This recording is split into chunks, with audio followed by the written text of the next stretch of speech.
For those of you that don't know, NeighborWorks America, we are a network of 249 of the nation's strongest community development organizations. We're located in all 50 states, in the District of Columbia, in Puerto Rico, and we're located in tribal lands. And we provide our network of organizations with flexible funding and capital, training and technical assistance, peer learning, data analysis and trends, as well as organizational health monitoring. We're congressionally chartered. We're led by a board of federal financial institution and housing regulators. And we've been tapped to administer 2 congressionally appropriated national housing counseling programs. So if you need some NeighborWorks trivia, now you've got it. We're a strong partner in a national delivery system to scale impact and leverage localized strategies. Are there any data fans in the room? Yeah? Really? Just like 5 of you? Okay, you're gonna love this part. The rest of you will probably also like it. I'm not gonna guarantee that you'll love it. I'm sure you'll find something interesting in it. How's that? Okay, so NeighborWorks America, we do a lot of survey and data collection with our network organizations. We look at their role in services in housing, like whether they're underwriting loans for homeownership or providing realty services, the number of purchased, constructed, rehabbed units for homeownership, and rental and for sale, the hours of counseling and education provided. We look at client data like demographics, veteran and military status, household income, and related financing data. The NeighborWorks Network is a leader in creating, preserving, and supporting affordable housing and homeownership across the nation. On the rental housing front, our network manages more than 211,000 rental units. Looking at our homeownership data from fiscal year 2020 through fiscal year 2024, our network created and preserved over 155,000 homeowners, and we supported nearly 44,000 financial capability customers.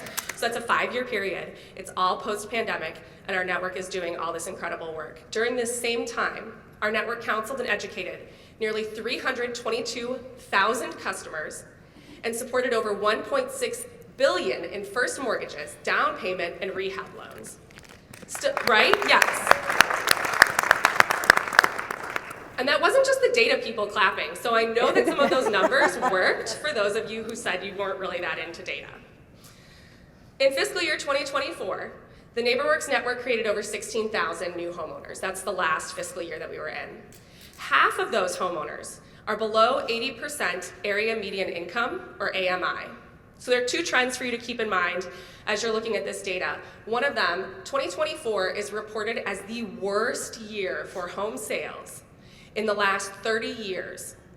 But our network is performing slightly better than the larger market. We actually increased our count. We went from 16,269 to 16,282 homeowners created in the worst market in 30 years. So that's despite having limited affordable housing stock. Despite rising costs, our network is getting it done. The second trend that I want you to look at is, regardless of what's going on in the housing market, our network for the last 5 years, that dark red color on there, it's like the bottom biggest chunk, is the number of customers that became homeowners who are below 80% AMI. And that's about half of the customers that we serve, regardless of how much you hear about how hard it is to become a homeowner. This is what our network is accomplishing.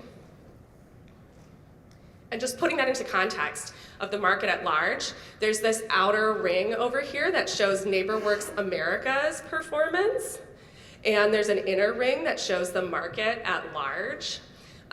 In the last, I'm gonna make sure I get this right before I brag. I don't wanna brag on bad information. The dark maroon section on the outer circle shows that 52% of all new home buyers in the NeighborWorks portfolio in the last 5 fiscal years were at under 80% AMI, 52%. Compared to the market at large, based on 2023 HMDA data, their share of that audience of below 80% AMI is 26%. Data people, 52 divided by 26, who's got it? 2, yes, thank you, in the green sweater. We serve 2 times as many people in the below 80% AMI category as the market at large. Right?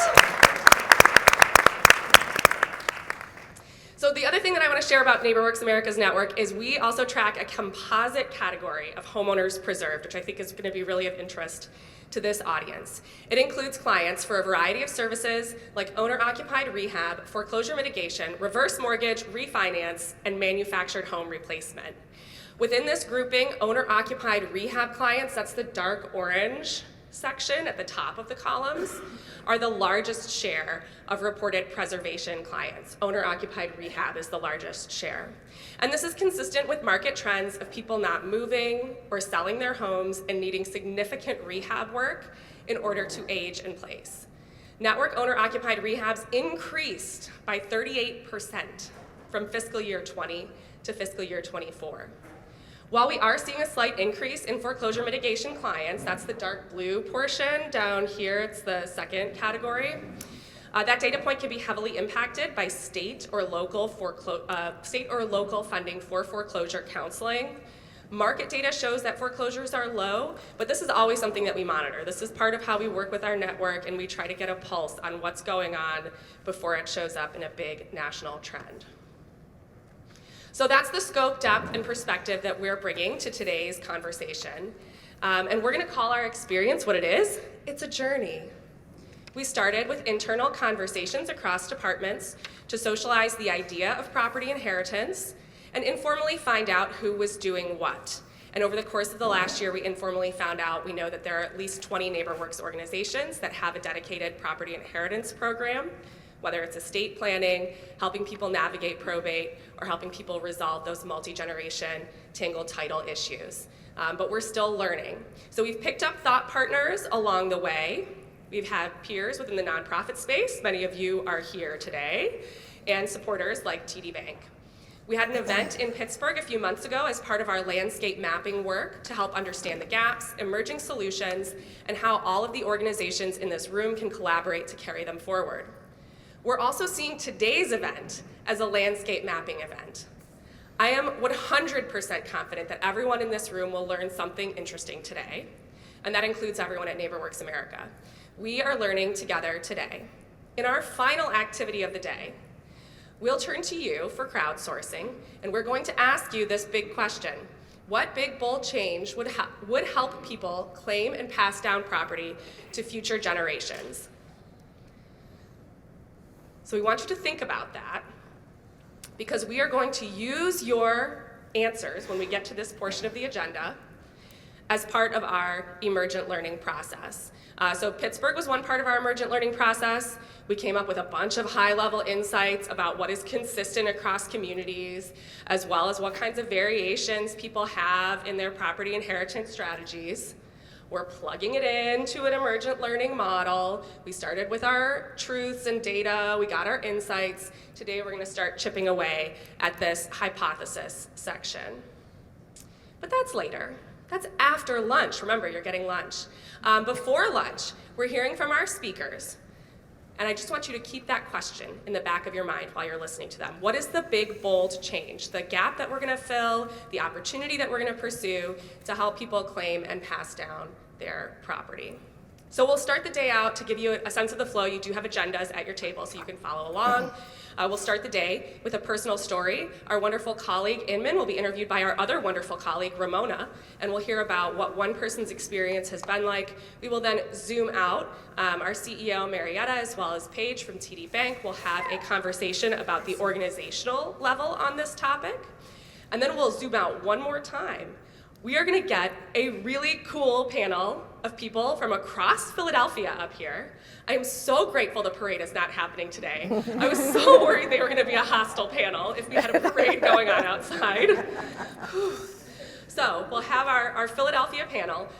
They'll tell us exactly how they get it done across several different sectors, including their government, local government, as well as the research, community development organizations on the ground, legal aid organizations. We'll have lunch, then we'll hear about key groups in heirs property, like Native communities, Puerto Ricans, and those at the intersection of funders and nonprofits.